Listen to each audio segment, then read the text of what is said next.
Hello everyone, welcome back to Prajwal classes. अब जैसा कि आप लोग जानते हैं कि मैं इस समय आप लोगों को नाउन एरर से रिलेटेड जितने भी वेरी इंपॉर्टेंट रूल है मैं उसको आपको टीच कर रहा हूँ। आज मैं उसी का पार्ट थर्ड आपको बताने वाला हूँ और जो आपके नाउन के बचे हुए रूल थे वो मैं आज आप लोग को बताऊंगा।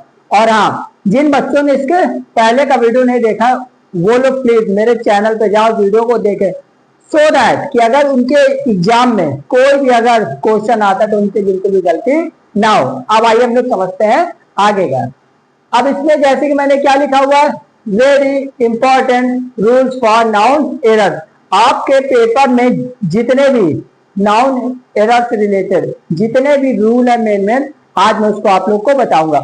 अब जैसे कि मैंने आप लोग को रूल नंबर 4 तक बता दिया था, आज मैं आपको कौन सा बताने वाला हूँ, रूल नंबर 5। और इसका क्या नाम है, पजेसिव नाउन। इसको बोला जाता है एक तरीके से अधिकार जताना किसी चीज के ऊपर। अब जैसे कि मैंने क्या लिखा हुआ है, पजेसिव नाउन, और इधर मैंने ब्रैकेट बनाया हुआ अपॉस्ट्रोफी एस। अब आइए इसको हम लोग समझते हैं। अब इसमें मैंने क्या बोला, व्हेन वी शो पजेशन। आप लोग या तो हम लोग जब किसी चीज के ऊपर क्या जताते हैं, अधिकार जताते हैं, वी यूज अपॉस्ट्रोफी। तो हम लोग किसका यूज करेंगे, तो हम लोग यूज करेंगे अपॉस्ट्रोफी का। इस रूल का कहने का मतलब ये है, आप जब भी अगर किसी भी चीज पे अधिकार जताएंगे तो उस पर आप लोग अपॉस्ट्रोफी का यूज करेंगे। और आप लोग जानते हैं ना कि किस तरीके से बनता है अपॉस्ट्रोफी, ये इस तरीके से। क्लियर हो गया। अब आइए हम लोग समझते हैं एग्जाम्पल। अब जैसे मैंने इधर एग्जाम्पल लिखा हुआ है, Ram has a book. Ram के पास एक किताब है। अब आपको पता है ये जो राम है इसका अधिकार किसके ऊपर है, बुक के ऊपर है। तो अगर आप इसके ऊपर अधिकार जता रहे तो आप कैसे लिख सकते हैं, और एक तरीका क्या है, राम बुक। आपको सबसे पहले क्या लिखना है, अब जो भी नाम दिया रहेगा उसको लिखना है राम, उसके बाद आपने क्या यूज किया, अपॉस्ट्रोफी एस, फिर क्या लिख दिया, बुक। तो फिर क्या हो गया, राम बुक। अब आया समझ में। आगे का एग्जाम्पल देखते हैं। आगे क्या बोला गया है, अगली लाइन बोला गया बॉयज हॉस्टल, लड़कों का हॉस्टल। इसमें आपको क्या ध्यान रखना है कि जब अगर आपका सब्जेक्ट सिंगुलर रहेगा, जब आपका नाउन सिंगुलर रहेगा तो जो वर्ड दिया रहेगा उसके बाद अपॉस्ट्रोफी एस लगा देते हैं। बट अगर आपका कोई प्लूरल नाउन आता है और उसमें पहले से दिया रहेगा तो जो आपका एस दिया रहेगा उसी के बाद केवल आपको क्या लगा देना है, अपॉस्ट्रोफी का साइन। दोबारा है तो आपको बिल्कुल नहीं लिखना है, इसीलिए मैंने क्या लिखा, बॉयज हॉस्टल। इसी तरीके से क्या है, चिल्ड्रंस पार्क, लड़कों का बच्चों का मैदान। अब आपने इसमें क्या देखा होगा कि ये क्या लिखा हुआ, चिल्ड्रन, ये क्या है, प्लूरल नाउन है। इसके बाद मैंने क्या लगाया, अपॉस्ट्रोफी, फिर क्या बन गया, पार्क। तो अगर आपसे कोई भी इस तरीके से पूछ ले कि आप ये बताइए कि अगर कोई भी नाउन है उस पर मैं अधिकार जताना चाहता हूं तो आप उसको किस तरीके से बताएंगे, तो आप उसे किस तरीके से बताएंगे, अपॉस्ट्रोफी एस के थ्रू। अब मैंने देखिए साइड में लिखा हुआ है नोट।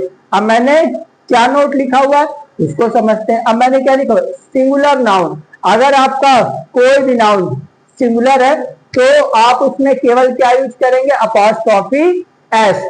आगे क्या है, note to plural noun ending in S only apostrophe. अगर आपका कोई भी प्लूरल नाउन आता है और उसमें पहले से दिया रहता है तो आप केवल किसका यूज करेंगे, अपॉस्ट्रोफी का जो चिन्ह होता है, जो आप लोग का साइन होता है, केवल आप उसका यूज करेंगे। इस रूल को दिमाग में बैठा लीजिएगा, क्योंकि कॉमन एरर में जब क्वेश्चन आता है तो बच्चों से मिस्टेक हो जाती है।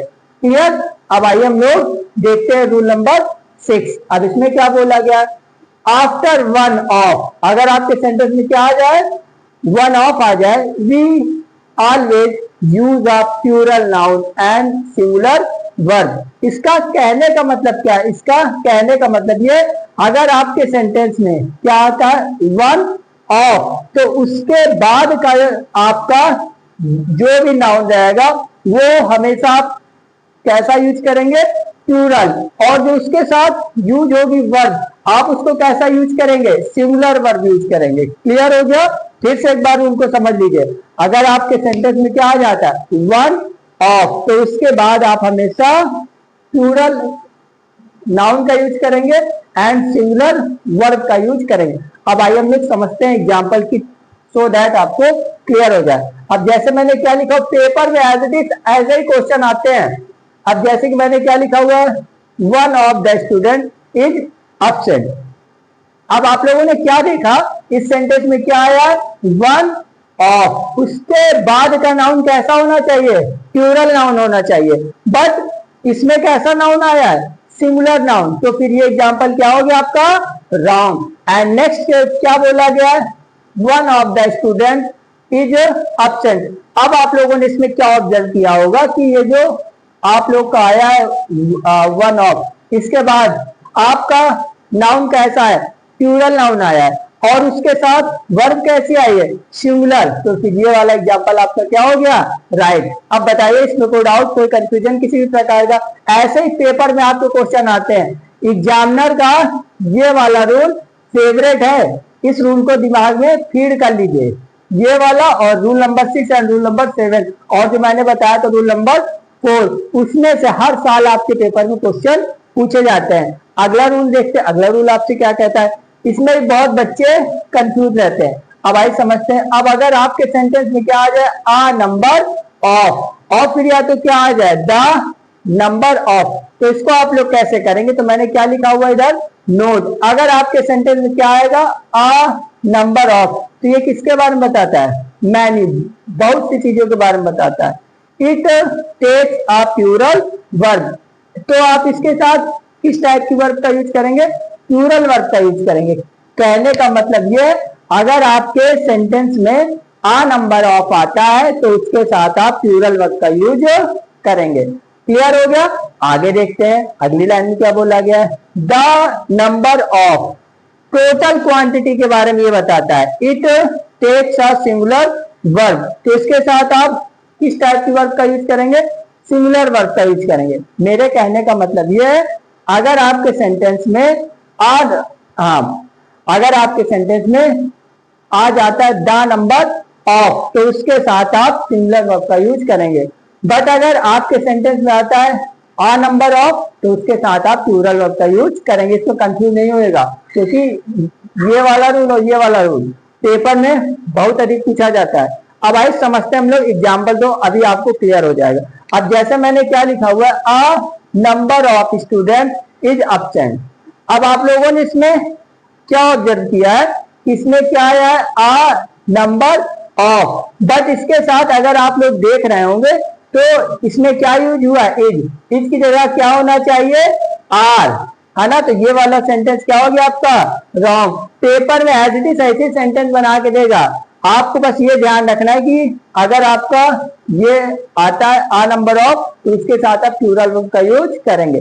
क्लियर। अगला देखते हैं एग्जाम्पल। अगला एग्जाम्पल क्या बोला गया, अगला एग्जाम्पल आप लोगों से बोला गया है, a number of student are absent. अब आप लोगों ने इसमें क्या ऑब्जर्व किया होगा, ये क्या है, आ नंबर ऑफ स्टूडेंट, इसके साथ किस टाइप की वर्ब का यूज किया, प्लूरल वर्ब का यूज किया। तो ये एग्जाम्पल क्या हो गया आपका, राइट। क्लियर। अब इसमें बताइए कोई डाउट, कोई कंफ्यूजन, पेपर में इस टाइप से बहुत क्वेश्चन आते हैं भाई। अगला एग्जाम्पल देखते हैं। अगला एग्जाम्पल क्या बोला गया, the number of student are increasing. अब इसमें आपने क्या ऑब्जर्व किया, इसमें क्या है, द नंबर ऑफ, इसके साथ अब किस टाइप की वर्ब का यूज किया, प्लूरल वर्ब का यूज किया है। ये देखिए आर, तो फिर ये एग्जाम्पल क्या हो गया आपका, रॉन्ग। एंड देखते हैं दूसरा एग्जाम्पल, इसमें क्या बोला गया, इसमें क्या बोला गया, the number of student is increasing. अब इसमें आप लोगों ने क्या किया ऑब्जर्व, ये जो इसमें क्या है, द नंबर ऑफ स्टूडेंट, और इसके साथ किस टाइप की वर्ब का यूज किया, सिंगुलर वर्ब का यूज किया। फिर ये वाला एग्जांपल क्या हो गया आपका, राइट। ओके गाइस, अब आज मैंने आप लोगों को और जो भी नाउन के बचे हुए रूल थे आज मैंने आपको बता दिया, और जो बाकी बचे हुए रूल हैं मैं उसको आपको अगली वाली वीडियो में बता रहा हूँ। और हाँ, आप लोग प्रॉपर वे में नोट्स बनाते हुए चलिए, क्योंकि ये समझ लीजिए अगर आपके पास नोट्स नहीं होगी तो पेपर समय आप लोग को बहुत प्रॉब्लम होगी। फिर अब यही कि आप लोग इधर उधर सब जो है इधर उधर भटकते रहेंगे रूल के लिए। इसीलिए आप लोग प्रॉपर वे में भाई नोट्स बनाते हुए चलिए कि आपको एग्जाम समय बिल्कुल दिक्कत ना हो। फुल टाइम बढ़िया से एक कॉपी में लिखिए कि तुरंत आप एक बार में रिवीजन कर लीजिए। अब मैं एक साइड हो जा रहा हूं, आप लोग स्क्रीनशॉट ले लीजिए।